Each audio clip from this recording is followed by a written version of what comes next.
Okay, so there's a new update in the Perez Hilton situation. And honestly, when I first saw the headline about his mom getting custody of his kids, I thought this was going to be some messy family drama. It's not. It's actually kind of the opposite. And once you see the full picture, I think you're going to feel pretty differently about it than the headlines make it sound. Quick catch up for anyone just landing here. Back on August 4th, Perez had a mental health crisis that played out live on TikTok from his place near Miami. His 3 kids were actually in the house right before it happened, along with his niece and sister. According to his family, the second things started going bad, his mom Teresita got the kids out of there fast, before they could see anything. Cops showed up not long after, found him alone inside, and got him to the hospital safely. He's been there ever since, under Florida's Baker Act, and his family's called his condition serious but stable, with surgery still coming up for blood loss and other injuries. Perez Hilton's children fled their family home just moments before his horrific live stream took place. Here's everything we know so far about what happened to Perez that night, including a timeline of events. TikTok has come forward and made a statement saying that the live wasn't 34 minutes and it was in fact half that time. However, a lot of users who were on watching Perez's say that that is not the case. A TikTok spokesperson said that its automated moderation systems flagged the live stream within minutes and referred it to the platform's US moderation team for review. Now they're saying there was some sort of issue with the moderation and that the live didn't get taken down. However, anyone who does lives knows that it doesn't take much for your live stream to be cut off, especially if people are mass reporting your live for community guideline violations, which we know was happening in Perez Hilton's video. They went on to say that several subsequent live streams were removed within 90 seconds and Hilton's account was ultimately banned. Now, this is strange to me as well because Perez Hilton isn't supposed to even have a TikTok account. He was already given a lifetime ban years ago. So now here's the new piece. 3 days after all that, on August 7th, his mom files for temporary custody of the 3 kids, Mario, who's 13, Mia, who's 11, and Maite, who's 8. And here's the part that honestly changes the whole story for me. He didn't fight this at all. He signed off on it himself, like from his hospital bed. The court documents actually have his own words in them, where he wrote, quote, "I realize that by signing this document, I am consenting to the petitioner having temporary legal custody of the minor children, and that such temporary custody is in the best interest of the children." That's him agreeing this was the right move for his own kids, while he's literally still in the hospital. And it's not permanent either, which I think matters a lot here. He also signed off acknowledging that he can go back to court anytime and ask for custody back. He just need to go through some kind of transition process first. So this is temporary and protective, not some dramatic loss. And I really think that distinction is the whole story here. What it actually means day to day, his mom can now handle medical stuff, school stuff, all the normal parenting logistics while he's focused on recovering. Basic stuff a parent handles, just shifted onto her for now.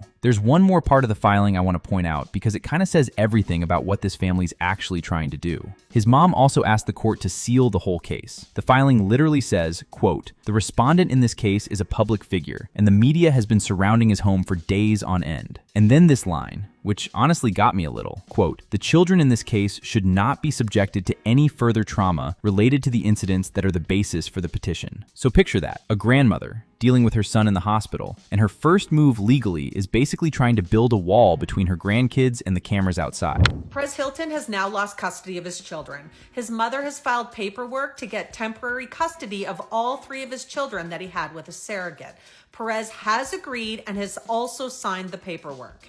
His mother, Teresita Lavendera, who lives with Perez and his children, has filed for temporary custody of all 3 who are 13, 11, and 8, and Perez voluntarily signed the agreement.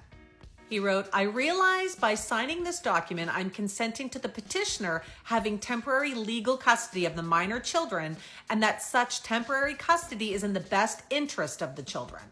I realize that the custody of my children by the petitioner is temporary and that I may at any time petition the court to return legal custody to me. I understand and acknowledge that I may have to comply with a reasonable transition plan prior to the court returning legal custody to me."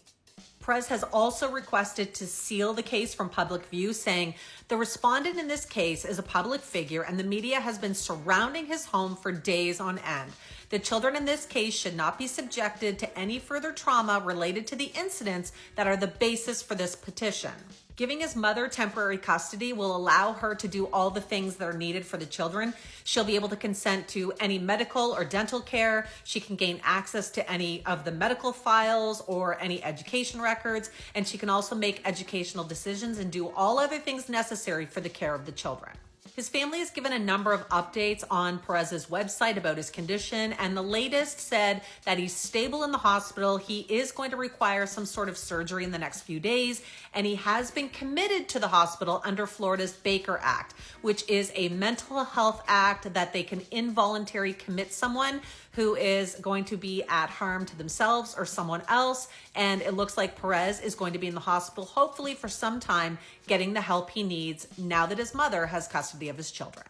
Now, the online reaction to this has been kind of split, and some of it I think is honestly missing the point a little. A bunch of people are bringing up his past, like there's some irony in him getting privacy and grace now after how he covered other people's families for years. And look, that's a fair conversation. We've touched on it before. People are allowed to feel that way. But a lot of the reaction is treating this like he lost his kids in some contested, dramatic way. And that's just not what happened. He's the one who signed the papers. Those are two completely different stories, and only one of them actually happened. And honestly, I think it's easy to forget these are actual kids we're talking about. 8, 11, and 13 years old. They were home when this all started. They had to be rushed out of their own house. Their grandmother's been at the hospital and now legally responsible for them too, all while trying to keep this whole situation as far from the media as she possibly can. Worth knowing, this custody arrangement doesn't just sit there indefinitely. Under Florida law, temporary custody like this usually comes with some kind of review built in, and Perez himself acknowledged in the filing that he can petition to get custody back once he's ready, through what's described as a reasonable transition plan. So this isn't a one-and-done decision. It's more like a pause button, giving everyone room to focus on what actually matters right now, which is him getting better, and the kids having some stability while that happens. And honestly, if you've been following this family's updates since day one, this move tracks with everything else they've done. Every statement so far has led with privacy, with protecting the kids from cameras, from speculation, from having their trauma turned into headlines. This custody filing is really just that same instinct, but formalized into something legally binding. It's not a sudden decision. It's the continuation of a family that's been consistently trying to shield 3 kids from a story that's already way bigger than they are. So that's where things stand right now. Perez is still in the hospital, surgery is coming,